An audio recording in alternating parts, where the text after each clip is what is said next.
അപ്പൊ മിമിക്രിയിലേക്ക് വരുമ്പം ആദ്യമായിട്ട് അനുകരിച്ചിട്ടുള്ള വ്യക്തി ആരാണ്? പ്രിയമുള്ള അയ്യൻ്റെ നാട്ടുകാരെ, നിങ്ങളെയൊക്കെ കാണാൻ കഴിഞ്ഞതിൽ എനിക്ക് സന്തോഷമുണ്ട്, സ്നേഹമുണ്ട്, കസവുമുണ്ട്, ഇപ്പോൾ ഇൻ്റർവ്യൂവുമുണ്ട്. ഇന്നസെൻ്റ് എന്ന് പറയുന്ന വാക്ക് മറ്റേ ഇന്നസെൻ്റാണ് ഉദ്ദേശിക്കുന്നത്. അപ്പം ഞാൻ ഇങ്ങനെയുള്ള എക്സ്പ്രഷനൊക്കെ കാണിച്ചു. സലീം കുമാർ ഏട്ടൻ എന്നെ കളിയാക്കുന്നത് അമീബ എന്നാണ്. ഈ നമ്മളെ ഏത് ഷേപ്പിലാണോ ആ ഷേപ്പിലേക്ക് മാറുക എന്നുള്ളതാണ്. എനിക്ക് കിട്ടിയേക്കുന്ന ഏറ്റവും വലിയ അപ്രീസിയേഷൻ എന്ന് പറയുന്നത് കമൽ സാറിൻ്റെ അടുത്താണ്. കമൽ ഹാസൻ മേക്കപ്പ് ചെയ്യുന്നു. You are doing A very good job and നല്ല ഒബ്സർവേഷൻ. മേരി പ്യാരി ദേശവാസിയോ, माँ की सेवा कभी कृपा हो सकती है, कतई नहीं होती. अमिताभ बच्चन, रिश्ते में हम तुम्हारा बाप होता है, नाम है ഷാൻഷാ.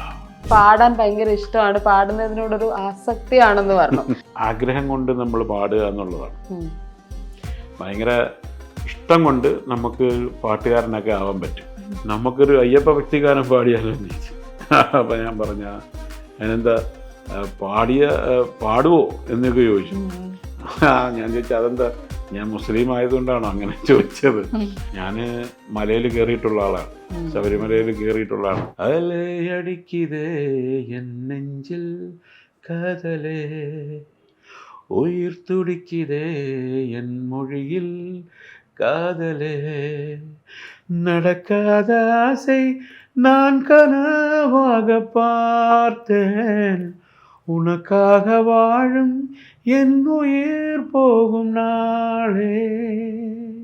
ഇന്ന് എൻ്റെ കൂടെയുള്ളത് മിമിക്രിയിലൂടെയും ഫിഗർ ചെയ്യുന്നതിലൂടെയും ഒക്കെ വേദികളിൽ നിന്ന് പിന്നീട് സീരിയലുകളിലും അതുപോലെ മലയാള സിനിമയിൽ തന്നെ ഒരു സാന്നിധ്യമായിട്ട് മാറിയിട്ടുള്ള ഒരാളാണ്.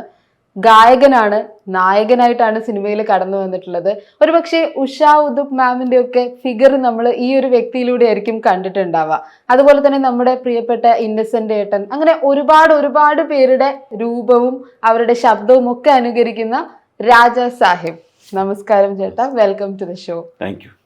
ഒരു പാട്ടൊക്കെ പാടിയിട്ട് നേരെ വന്നിട്ടുള്ള ഒരു വരവാണല്ലേ, ഒരു അയ്യപ്പ ഭക്തിഗാനം. അതെ അതെ അതെ അതെ ഒരു അയ്യപ്പ ഭക്തിഗാനം ഞാൻ ആദ്യമായിട്ട് പാടി. അപ്പോൾ അതിൻ്റെ റിലീസിങ്ങിൻ്റെ കാര്യമൊക്കെ ആയിട്ട് ഇപ്പം മകരവിളക്കിന് മുമ്പ് എത്രയും പെട്ടെന്ന് ഇറക്കണം എന്നുള്ള ഒരു കാര്യത്തിൽ ഇങ്ങനെ ഓടിക്കൊണ്ടിരിക്കുകയാണ്. ഓക്കെ, ഞാൻ വന്ന ഉടനെ തന്നെ ചേട്ടനോട് സംസാരിച്ചപ്പോൾ പറഞ്ഞിട്ടുള്ള ഒരു കാര്യം, പാടാൻ ഭയങ്കര ഇഷ്ടമാണ്, പാടുന്നതിനോടൊരു ആസക്തിയാണെന്ന് പറഞ്ഞു. അപ്പൊ നമുക്കൊരു പാട്ടിലൂടെ തന്നെ തുടങ്ങാം. അമ്മോ, ഞാൻ വലിയ ഗായകനൊന്നും അല്ല, പക്ഷെ പാട്ട് പാടുന്ന കാര്യം വരുമ്പോഴത്തേക്കും നമ്മൾ എപ്പോഴും ഇപ്പം ഏതൊരു വ്യക്തിയും പാട്ടിന് നമുക്ക് ഇഷ്ടപ്പെടാത്തവരായിട്ട് ആരുമില്ല ലോകത്ത്. എല്ലാവരും മ്യൂസിക്കിലൂടെയാണ് തുടങ്ങുന്നത്. ഒരു കുട്ടിയാണെങ്കിൽ പോലും മ്യൂസിക്കും മിമിക്രിയും തമ്മിലൊരു ബന്ധമുണ്ടല്ലോ. നമ്മളിപ്പം കുട്ടിക്കാലത്ത് നമ്മൾ ജനിക്കുമ്പം തന്നെ നമ്മൾ മിമിക്രി കാണിച്ച് തന്നെ തുടങ്ങുന്നത് അല്ലേ? അന്ന് ആലോചിച്ച് നോക്കിയേ, അമ്മ പറഞ്ഞു തരുന്ന അത് നമ്മൾ മിമിക്രി ആക്കുകയല്ലേ ചെയ്യുന്നത്, ശരിക്കും അനുകരിക്കുകയല്ലേ ചെയ്യുന്നത്. അമ്മ പറയുന്ന അച്ഛൻ ഇങ്ങനെ നമ്മൾ അവിടെ തുടങ്ങുന്നു. മിമിക്രിയുടെ ബേസ് അവിടെ തുടങ്ങുകയാണ്. പിന്നെ നമ്മൾ പിന്നെ ഓരോരുത്തരെയും സാറന്മാരെയും മാതാവിനെയും പിതാവിനെയും ഗുരുവിനെയും സഹപ്രവർത്തകരെ എല്ലാം ഇങ്ങനെ കാണുമ്പോഴത്തേക്കാണ് നമുക്ക് അത്തരം കാര്യങ്ങൾ ഇമിറ്റേറ്റ് ചെയ്യണമെന്ന് തോന്നുന്നത്. മിമിക്രി നമുക്ക് ബേസിക്കലി ഉള്ളതാണ്. അതിനെ കൂടുതൽ ആൾക്കാരിലേക്ക് നമ്മൾ ഇത് ചെയ്യണമെന്നുണ്ടെങ്കിൽ നമ്മളതിനെക്കുറിച്ച് കൂടുതൽ പഠിച്ച് പ്രാക്ടീസ് ചെയ്യണം. അപ്പം നമ്മുടെ തൊഴിലായിട്ടൊക്കെ മാറും. അതാണ് ഞാൻ പറഞ്ഞത്. അതുപോലെ എനിക്ക് പാട്ടിനോട് ഭയങ്കര ഇഷ്ടം കൂടുതലായിരുന്നു. പാട്ടുകാരനാകണമെന്നുള്ളൊരാഗ്രഹമായിരുന്നു. പക്ഷെ അത് അങ്ങനെ സാധിക്കുന്നത് വരെ ഞാൻ എൻ്റെ കൂടെ അത് മിമിക്രിയും കൂടെ ആഡ് ചെയ്തു എന്നുള്ളത്. അങ്ങനെ പാട്ടുകാരൊക്കെ ആയിട്ടായിരുന്നു കൂടുതലും സൗഹൃദ ബന്ധമൊക്കെ. ഇടവ ബഷീർ, പന്തളം ബാലൻ, പിന്നെ ആലീസ് കലാഭവൻ, പിന്നെ അതുപോലെ ഞാൻ ഗാനമേള ട്രൂപ്പിൻ്റെ ഇടയിൽ മിമിക്രി പറയും, പത്തനംതിട്ട സാരംഗ്, ഇങ്ങനെ ഓരോരുത്തരുടെ മ്യൂസിക് ഉള്ളിടത്ത് ഞാനുണ്ടാവും. അപ്പം വലിയ സംഗീതം പഠിക്കാനൊന്നും ഇതായിട്ടൊന്നും പോയിട്ടൊന്നുമില്ല. സംഗീതം പഠിക്കാൻ പോയെന്ന് പറഞ്ഞാൽ നമ്മൾ പാട്ടുകാരനാകുന്നെന്ന് വിചാരിച്ചിട്ട് അങ്ങനെ സംഭവമൊന്നുമല്ല. ആഗ്രഹം കൊണ്ട് നമ്മൾ പാടുക എന്നുള്ളതാണ്. ഭയങ്കര ഇഷ്ടം കൊണ്ട് നമുക്ക് പാട്ടുകാരനൊക്കെ ആവാൻ പറ്റും അല്ലേ? അങ്ങനെ സിനിമയിൽ പാടി, ഒരു തമിഴ് സിനിമയിൽ പാടിയിട്ടുണ്ടായിരുന്നു.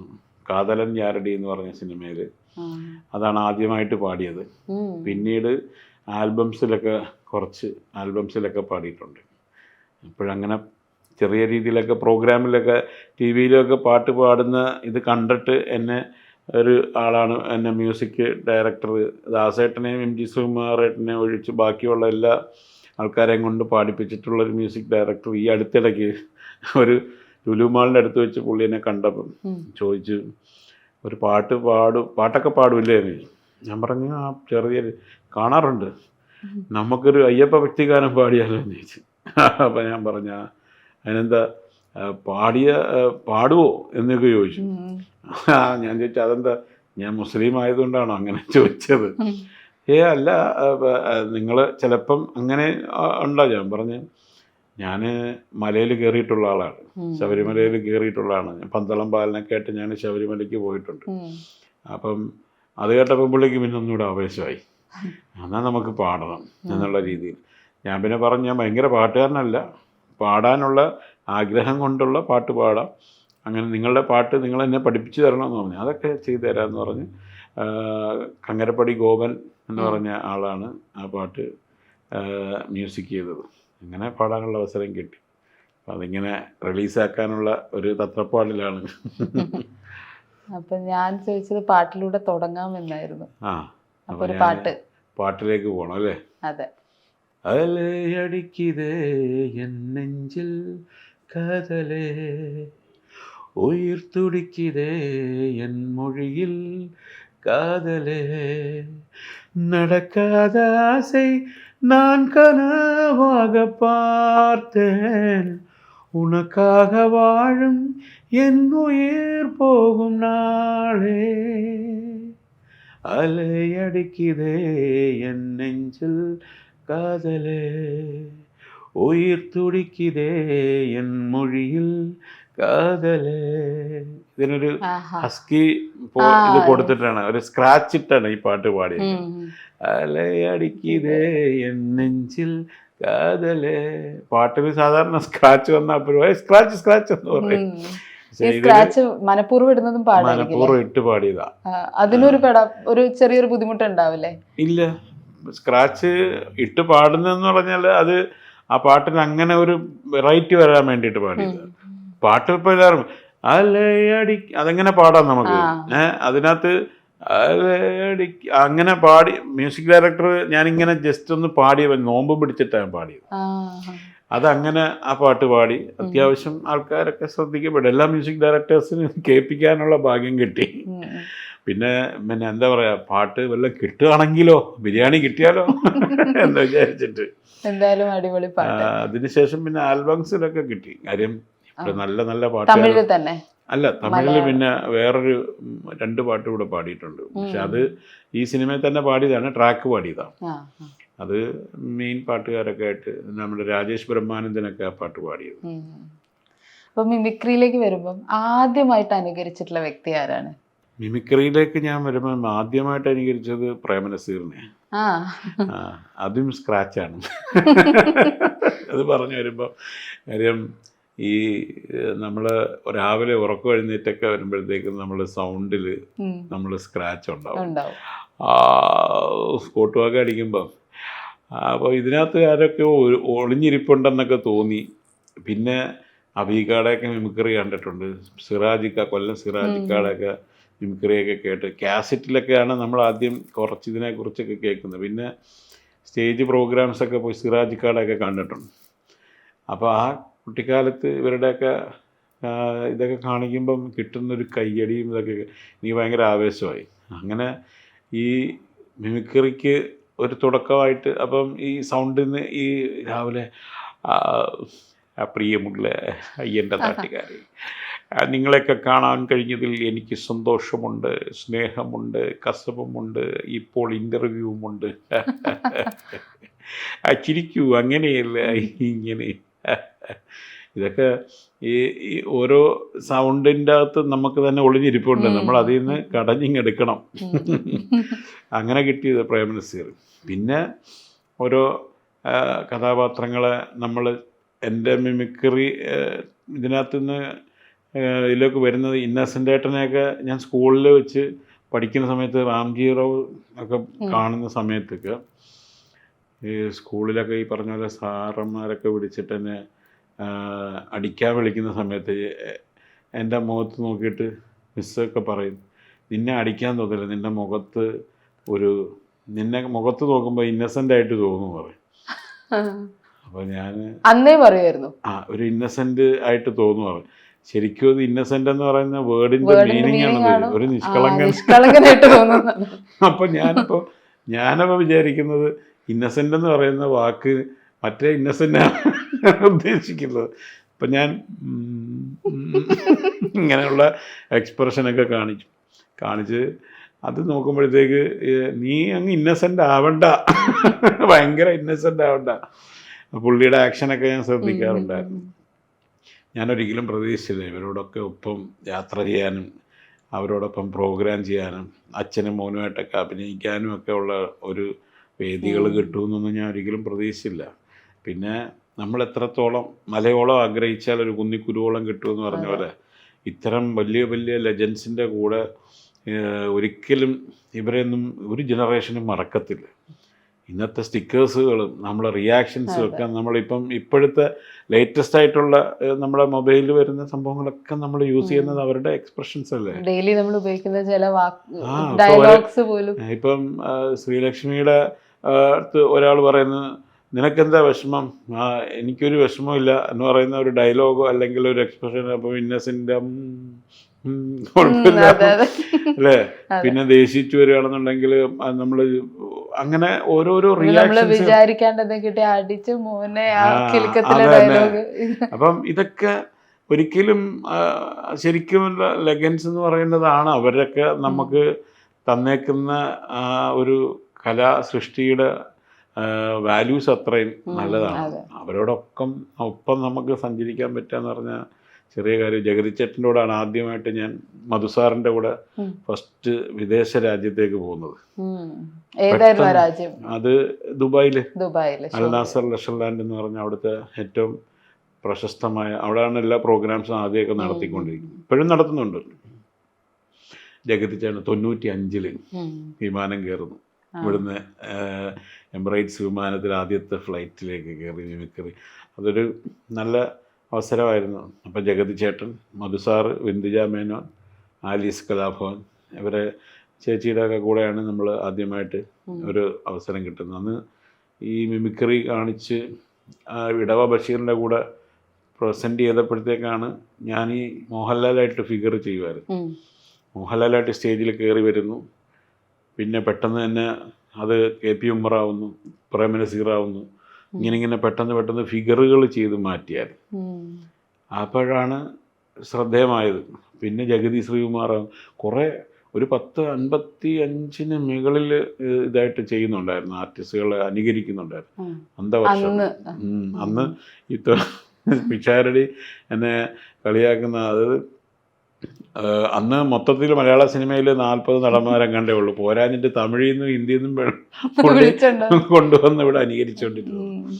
ഞാൻ പിന്നെ അന്നത്തെ ഒരു ഇപ്പോഴത്തെ മഹേഷ് കുഞ്ഞുമോൻ എന്ന് പറയുന്ന ഒരു ആർട്ടിസ്റ്റ് ഉണ്ടല്ലോ, അവനെ പോലെ ഇങ്ങനെ ഒരുപാട്.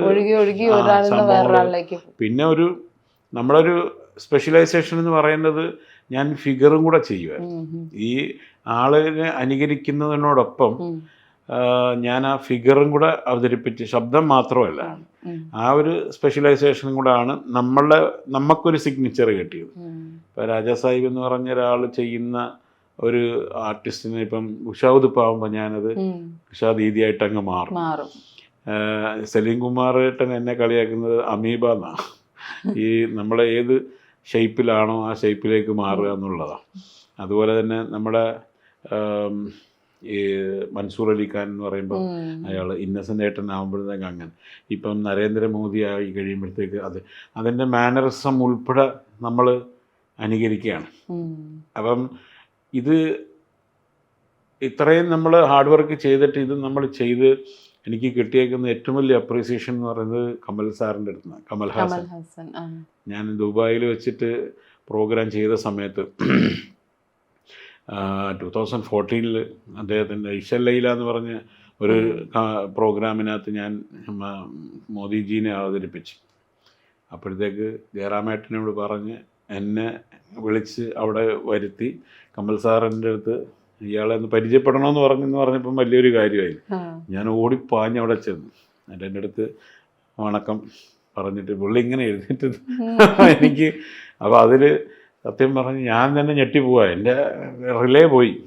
എന്നിട്ട് സാറിൻ്റെ അടുത്ത് സംസാരിച്ചപ്പം പുള്ളി എൻ്റെ അടുത്ത് ഭയങ്കര സിമ്പിളായിട്ട് എങ്ങനെ മേക്കപ്പ് ചെയ്യുന്നു, you are doing A very good job and നല്ല ഒബ്സർവേഷൻ, നിങ്ങളുടെ ഒരു വിരൽ തുമ്പിൽ വേറെ നിങ്ങൾ അത് മെയിൻറ്റെയിൻ ചെയ്തു എന്ന് പറഞ്ഞപ്പോൾ പുള്ളി അവിടെ ഇരുന്നുകൊണ്ട് എൻ്റെ അടുത്ത് പിന്നെ ഞാനത് മേക്കപ്പ് ചെയ്യാൻ വേണ്ടിയിട്ട് എൻ്റെ ജോർജ് ഡബ്ല്യു ബുഷിന് വേണ്ടിയിട്ട് രാത്രി മൊത്തം ഇരുന്ന് മേക്കപ്പ് ചെയ്തിട്ടാണ് പിറ്റേന്ന് ഞാൻ രാവിലെ ഷോട്ടിന് റെഡിയാവുന്നത്. നിങ്ങൾ 5 മിനിറ്റ് കൊണ്ട് മോദിജി ആവുന്നു, മൻസൂർ അലി ഖാൻ ആവുന്നു, ഇങ്ങനെ ഫാസ്റ്റായിട്ട് എത്ര സെക്കൻഡ്സുകൾ കൊണ്ട് വേഷം മാറുന്നു. Very fast and furious. Very ഭയങ്കര വലിയൊരു കോംപ്ലിമെന്റ് ആയിരുന്നു. ഭയങ്കര ഇതായിട്ട് എനിക്കതൊക്കെ നമുക്ക് പ്രചോദനമാണ്. മോദിജിന്റെ സൗണ്ട് എടുക്കും. മോദിജിയുടെ സൗണ്ടും അതും സ്ക്രാച്ചാണ് കേട്ടോ. ഒന്നാ സ്ക്രാച്ച് നമുക്ക് വേണ്ടി. मेरी प्यारी देशवासियों, माँ की सेवा कभी कृपा हो सकती है, कतई नहीं होती. जब भारत मेरी माँ है, पचपई मेरी माँ है. देशवासियों हम पर जो विश्वास रखता है वो विश्वास हम दिल पर रहेगा. भारत माता की हो. ഓക്കെ, ഇപ്പൊ ഒരു വോയിസിന് വേറൊന്നിലേക്ക് സ്വിച്ച് ചെയ്യുന്ന പോലെ ചെയ്യാൻ ഇപ്പം മോദിജിയുടെ വോയിസ് നമുക്കൊരു മോർഫ് ചെയ്ത് വേറൊരു ശബ്ദത്തിലേക്കൊന്ന് കണക്ട് ചെയ്യാൻ പറ്റുന്ന ഒരാളാണ്. ഇപ്പം അമിതാഭ് ബച്ചൻ, रिश्ते में हम तुम्हारा बाप होता है, नाम है शहंशाह. देशवासियों पर जो विश्वास रखता है वो विश्वास हम दिल पर रहेगा. माँ की सेवा कभी कृपा हो सकती है. ഭാരത് മാതാ കി ജയ് ഹോ. ഈ മോഡുലേഷൻസ് ഇത് എങ്ങനെ കണ്ടുപിടിക്കുന്നു? ഇതൊക്കെ എങ്ങനെ വരുന്നു? അല്ലെ, നമ്മളിങ്ങനെ ചില സംഭവങ്ങൾ ചെയ്തു വരുമ്പോഴത്തേക്കും ഇതുമായിട്ട് എന്തോ ഒരു സാമ്യം ഉണ്ടെന്ന് തോന്നുന്നു. ഞാനിപ്പോൾ ഒരാളെ പെട്ടെന്ന് കാണുമ്പോൾ തന്നെ നിങ്ങളെ ഇപ്പം ശ്രീലക്ഷ്മിയെ കണ്ടെന്ന് വെച്ചോ, ശ്രീലക്ഷ്മിയുടെ മുഖം ഞാൻ നോക്കുമ്പോഴും ശ്രീലക്ഷ്മിയുടെ ആറ്റിറ്റ്യൂഡ് നോക്കിയിട്ട് ഞാൻ കണക്ട് ചെയ്യുന്നത് ആരാന്നറിയാം. ഏതെങ്കിലും ഒരു സിനിമാ താരങ്ങളുമായിട്ട് ഒരു രൂപസാദൃശ്യം ഉണ്ടോ എന്ന് നോക്കും, അല്ലെങ്കിൽ എൻ്റെ അറിവിലുള്ള ഏതെങ്കിലും ആൾക്കാരുമായിട്ട്. അങ്ങനെ നമ്മൾ എൻ്റെ ഒരു സിസ്റ്ററിൻ്റെ മോളുമായിട്ട് കണക്ട് ചെയ്തു കഴിഞ്ഞു. അവള് നസറിയ എന്നുള്ള പേര്. അപ്പം ഞാനിങ്ങനെ പെട്ടെന്ന് അതുകൊണ്ട് ഞാനിത് ഇങ്ങനെ ചിലയിടത്ത് അങ്ങ് തുറന്നങ്ങ് പറയും. അപ്പോൾ എൻ്റെ വൈഫ് പറയും അങ്ങനെ കമ്പാരിസൺ ചെയ്ത് ആരുടെ പറയും. ചിലർക്ക് അത് ഇഷ്ടപ്പെടും, ചിലർക്ക് ഇഷ്ടപ്പെടത്തില്ല.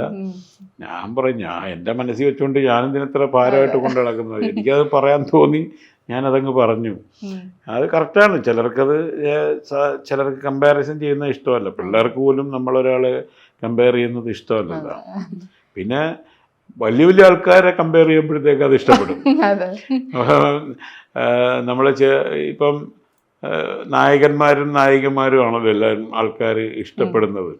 സത്യത്തിൽ വില്ലന്മാരാണ് ഏറ്റവും പാവപ്പെട്ട ആൾക്കാർ, സാധുക്കളാണ്. ഞാൻ സ്ഫടികൻ ജോർജ് ഏട്ടൻ, ക്യാപ്റ്റൻ രാജു, രാജൻ പി ദേവേട്ടൻ, പിന്നെ ഭീമൻ്റെ പിന്നെ കുരുത്തക്കേടുണ്ടെന്നേ ഉള്ളൂ. ബാക്കി പരിചയപ്പെട്ട മിക്ക ആൾക്കാരിലും അവരൊക്കെ വെറും സാധുക്കളായിട്ടാണ്. ഷമ്മിച്ചേട്ടനൊക്കെ നമ്മൾ വർക്ക് ചെയ്തിട്ടുണ്ട്. ഈ സിനിമ ഇൻഡസ്ട്രീസിൽ കുറേ ആൾക്കാരുമായിട്ട് എനിക്ക് വർക്ക് ചെയ്യാനുള്ള ഭാഗ്യവും കിട്ടിയിട്ടുണ്ട്. ഇപ്പൊ വൈഫിന്റെ കാര്യം പറഞ്ഞപ്പോൾ വൈഫ് റാണി അല്ലേ? അതെ അതെ. എങ്ങനെ രാജ റാണി ഒരുമിച്ച് വരുന്നത്? റാണി എൻ്റെ മുറപ്പെണ്ണാണ്, രായുടെ സിസ്റ്ററിൻ്റെ മോളാണ്. അപ്പം ഞങ്ങൾ ഈ പറഞ്ഞ പോലെ കുട്ടിക്കാലം മുതൽ നമ്മൾ കണ്ടു വളർന്നതാണ്. പിന്നെ കളിയാക്കുമായിരുന്നു എപ്പോഴും റാണിക്കുള്ള രാജാക്കുള്ളത് വീട്ടിലാണ്, കസിൻസും ബന്ധുക്കളും ഒക്കെ. അപ്പം എൻ്റെ രായുടെ ഏറ്റവും അടുത്ത ഇഷ്ടപ്പെട്ട അളിയനാണ്. അപ്പം അവർ തമ്മിൽ എപ്പോഴും ഞാൻ എപ്പോഴും കാണുന്ന മോഹൻലാലും ജഗതിയും കൂടെ ബുള്ളറ്റിൽ കറങ്ങി നടക്കുന്ന ഒരു സിനിമയുണ്ടല്ലോ, ഫുൾ ടൈം. ആ സിനിമയുടെ പേര് ഞാനെങ്കിൽ ലാലേട്ടൻ നിർമ്മിച്ചൊരു പടം, പ്രണവ് പ്രൊഡക്ഷൻസിൻ്റെ സിനിമയാണ്. അപ്പം ആ സിനിമയിലെ പോലെയാണ് ഇവർ രണ്ടുപേരും കൂടെ ബൈക്കിൽ ഇങ്ങനെ കറങ്ങി അടിച്ചടക്കുക. അപ്പോൾ അവരൊക്കെ തമ്മിൽ തന്നെ ഒരു ആക്സിഡൻറ്റും പറ്റി. എൻ്റെ ഒരാളുടെ കാല് മുറിക്കും, അങ്കിളുടെ പിന്നെ വൈഫിൻ്റെ ഒരാളുടെ കാല് ഒടിഞ്ഞു പോവുകയും ചെയ്തു, ബസ് കൊണ്ടുവച്ച് ഇടിച്ചിട്ട്. പിന്നീട് നമ്മുടെ എന്താ പറയുക, അവർ കമ്മിറ്റ്മെൻറ്റ് അവിടെ ഇങ്ങനെ കിടപ്പുണ്ടായിരുന്നു. പിന്നെ എൻ്റെ സിസ്റ്ററിനെ അവർക്ക് മാരേജ്, അവരുടെ കുടുംബത്തിൽ രണ്ടുപേരിൽ ആരെങ്കിലും ഒരാളെ വേണമെന്നുള്ളതായിരുന്നു കമ്മിറ്റ്മെൻ്റ് ഉണ്ടായിരുന്നു. ആ കുടുംബത്തിൽ നിന്നൊരു ബന്ധം വേണമെന്ന് പറഞ്ഞു, ബന്ധം കൂടുതൽ സ്ട്രോങ് ആക്കാൻ വേണ്ടിയിട്ട്. അങ്ങനെ അതിനകത്ത് ലാസ്റ്റ് ഞാൻ വന്ന് കമ്മിറ്റഡ് ആയതാണ്. വളരെ ചെറിയ പ്രായത്തിൽ തന്നെ ഞാൻ 21 വയസ്സിലൊക്കെ കല്യാണം കഴിച്ചു. ശൈശവ വിവാഹം. ശൈശവ വിവാഹം അതൊന്നും ശരിക്കും നല്ല കാര്യമാണ്. എൻ്റെ അഭിപ്രായത്തിൽ നമ്മുടെ ഒരു നല്ല പ്രായത്തിൽ തന്നെ കല്യാണം കഴിച്ച നല്ല കുട്ടികളും നല്ല ആരോഗ്യമുള്ള കുട്ടികളും. ഇപ്പോൾ പലപ്പോഴും പലയിടത്തും ഞാൻ കേൾക്കുന്നത് നമ്മളെ ഇപ്പോഴത്തെ ഫാസ്റ്റ് ഫുഡിൻ്റെയും ഒക്കെ പ്രശ്നം കൊണ്ട് വിവാഹം കഴിച്ച് അവർ തുടങ്ങുമ്പോഴത്തേക്കും കുറേ ടൈം കഴിഞ്ഞിട്ടാണ് സ്റ്റാർട്ട് ചെയ്യുന്നത്. അങ്ങനെ വരുന്ന സിറ്റുവേഷനിൽ പലപ്പോഴും കുട്ടികളുടെ കാര്യം വരുമ്പോഴത്തേക്കും കുട്ടികൾ അവർ വിചാരിക്കുന്ന സമയത്ത് കുട്ടികൾ ഉണ്ടാവുന്നില്ല. പിന്നീട് വലിയ വലിയ ഹോസ്പിറ്റലുകളാണ് അവരെ കുട്ടികളെ ഉണ്ടാക്കാൻ വേണ്ടിയിട്ട് അവർ ഇതെടുക്കുന്നത്, ഇനിഷ്യേറ്റീവ് എടുക്കുന്നത്. അപ്പോൾ അവരുടെ ഒരു വലിയ ഒരു എമൗണ്ട് ഓഫ് ബിഗ് മണി അവിടെ കൊണ്ടുപോയി അവർക്ക് കളയേണ്ടി വരുന്നു. ഇതൊക്കെ നമുക്ക് നേരത്തെ കാലത്തെ ആരോഗ്യമുള്ള സമയത്ത്, നമ്മളിപ്പോൾ ഞാൻ ഉമ്രയ്ക്ക് പോയില്ലേ, എനിക്ക് 4ാമത്തെ ഉമ്രയാണ് ഞാൻ ചെയ്യുന്നത്. നമ്മൾ ഇതിനകത്ത് പറയുന്നത് നമ്മൾ ആരോഗ്യമുള്ള സമയത്ത് നമ്മൾ ഇതെല്ലാം ചെയ്തു വെച്ച് കഴിഞ്ഞ് കഴിഞ്ഞാൽ പിന്നെ നമുക്ക് ശരിക്കും റെസ്റ്റ് ടൈമാണ്. നല്ല ഓർമ്മകളാണ് ലാസ്റ്റ് നമ്മൾ ജീവിപ്പിക്കുന്നത്. പിന്നീട് നമ്മളെ ലൈഫിൽ ലാസ്റ്റ് ഘട്ടങ്ങളിലൊക്കെ വരുമ്പോൾ നമ്മൾ ഈ മെമ്മറീസാണ് നമ്മളെ ലൈഫ് ഇങ്ങനെ കൊണ്ടുപോകുന്നത്. അപ്പോഴും നമുക്ക് ആരോഗ്യമുള്ള മെമ്മറീസ് വേണമെന്നുണ്ടെങ്കിൽ ആരോഗ്യമുള്ള സമയത്ത് നല്ല നല്ല കാര്യങ്ങൾ ചെയ്യണം. അപ്പം നമുക്ക് പിന്നീട് വരുന്ന കാലഘട്ടത്തിൽ നമ്മൾ തളർന്നിങ്ങനെ ഇരുന്നാലും നമുക്ക് നല്ല ശക്തി കിട്ടുന്ന ഓർമ്മകൾ നമ്മളെ നയിക്കും ആ ഒരു സമയം. പിന്നെ അതുപോലെ ഒറ്റയ്ക്ക് എഴുന്നേറ്റ് ബാത്റൂമിൽ പോകാൻ പറ്റാത്ത ഒരു സിറ്റുവേഷൻ വരുത്തരുതെന്നാണ് ഞാൻ പ്രാർത്ഥിക്കുന്നത്. അപ്പോഴത്തേക്കും വിസ കിട്ടി നേരെ അങ്ങോട്ട് പോകുന്നതായിരിക്കും നല്ലത്. അപ്പോൾ അത് വെച്ച് നോക്കുമ്പോൾ ഒരാളെ ഡിപ്പെൻഡ് ചെയ്യാതെ നമ്മൾ സ്വയം ഇതായിട്ട് ഇത്തരം കാര്യങ്ങളൊക്കെ ചെയ്യാം. മറ്റൊരാൾക്ക് ഇതിങ്ങനെ ചെയ്യാനുള്ള അവസരം കൊടുത്തു കഴിഞ്ഞാൽ അവർ കുറേ നാൾ അവർ ചിലപ്പം സ്നേഹം കൊണ്ട് ചെയ്തു വരും, പിന്നെ അത് വെറുപ്പിക്കലാവും. നമ്മൾക്ക് ഒരാളെ അത് ബുദ്ധിമുട്ടിക്കുന്ന ഒരവസ്ഥ. മനുഷ്യൻ എന്ന് പറഞ്ഞാൽ ലോകത്തിലെ ഏറ്റവും അറിയാമല്ലോ എന്ത് ഐറ്റം ആണെന്നുള്ളത്. അപ്പോൾ അത്തരം കാര്യങ്ങളിൽ നമ്മൾ ശരിക്കും പറഞ്ഞു കഴിഞ്ഞാൽ നമ്മൾ മറ്റൊരാൾക്ക് അത്തരം അവസരം കൊടുക്കാതിരിക്കുക. അതാണ് ഞാൻ പറയുന്നത്. നമ്മളെ ആവശ്യകതകൾ, പേഴ്സണൽ കാര്യങ്ങളൊന്നും മറ്റൊരാൾക്ക് ചെയ്യാനുള്ള അവസരം കൊടുക്കുക. നമ്മൾ സ്ട്രോങ് ആയിട്ട് ആരോഗ്യം കൂടെ ശ്രദ്ധിച്ച് പോകാം. ഇപ്പം എന്നെ കണ്ടാൽ ഒരു പൂർണ്ണ ആരോഗ്യവാനാണെന്ന് തോന്നത്തില്ലെങ്കിൽ പോലും ഒബിസിറ്റിയൊക്കെ ഉണ്ട് എനിക്ക്. ഞാൻ മെഡിസിൻസൊക്കെ കഴിക്കുന്ന ആളാണ്. പിന്നെ നമ്മളെ ആരോഗ്യത്തെ മാക്സിമം സ്റ്റേബിളായിട്ട് നിർത്തുക. പിന്നെ സന്തോഷം, അതാണ് മെയിനായിട്ട് വേണ്ടത്. നമുക്ക് നമ്മളെ കാണുമ്പോഴും ആൾക്കാർ മുഖത്തൊരു ദുഃഖം ഫീൽ ചെയ്യാത്ത രീതിയിൽ സന്തോഷമായിട്ടിരിക്കുക. അത് കാണുമ്പോഴത്തേക്ക് മറ്റുള്ളവർക്കും ഹാപ്പി അല്ലേ എന്നുള്ള രീതിയിൽ. മറ്റേ ചേച്ചി ചോദിക്കുന്നുണ്ട് ഹാപ്പി അല്ലേ, ഹാപ്പി ആയിട്ടിരിക്കുക. അപ്പം നമുക്ക് നമ്മുടെ യുവത്വവും ഇതൊക്കെ അങ്ങനെ നിലനിന്ന് പോകുന്നതാണ് എനിക്ക് തോന്നുന്നത്. ഞാൻ 21 വയസ്സ് കല്യാണം കഴിച്ചിട്ടുണ്ട്. എനിക്ക് മോനിപ്പോൾ 24 വയസ്സായി. മോനിപ്പോൾ ഫ്രാൻസിൽ പഠിച്ചുകൊണ്ടിരിക്കുകയാണ്. അപ്പോൾ 24 വയസ്സുള്ളൊരു മോൻ്റെ അച്ഛനവൻ്റെ പ്രായമൊന്നും കാണാനില്ല. അപ്പോൾ അവനും നമ്മളുമായിട്ട് ഇങ്ങനെ ഫ്രണ്ട്സിനെ പോലെ. എൻ്റെ ഡാഡി എൻ്റെ ഏറ്റവും ബെസ്റ്റ് ഫ്രണ്ടായിരുന്നു. ഡാഡി മരിച്ചപ്പോഴത്തേക്കും പിന്നെ എൻ്റെ ബെസ്റ്റ് ഫ്രണ്ട് എൻ്റെ വൈഫായി. പിന്നെ ഞങ്ങൾ തമ്മിൽ എല്ലാ കാര്യങ്ങളും ഡിസ്കസ് ചെയ്യുകയും സംസാരിക്കുകയും, ഈ പറഞ്ഞ പോലെ ഞങ്ങളുടെ ഇടയിൽ ഒരു മതിൽക്കെട്ടോ ഒരു എന്താ പറയുക, ഒരു പേപ്പർ മറവ് പോലും ഇല്ലാത്ത രീതിയിൽ ഞങ്ങളങ്ങനെ ഡീൽ ചെയ്തു. അതുകൊണ്ടെന്ന് വെച്ച് കഴിഞ്ഞാൽ ബീങ് റിയൽ ഇസ് ഈസി എന്ന് പറയുന്നത് പോലെ നമുക്ക് അതായിരിക്കും കുറച്ചുകൂടെ ഈസി അല്ലേ.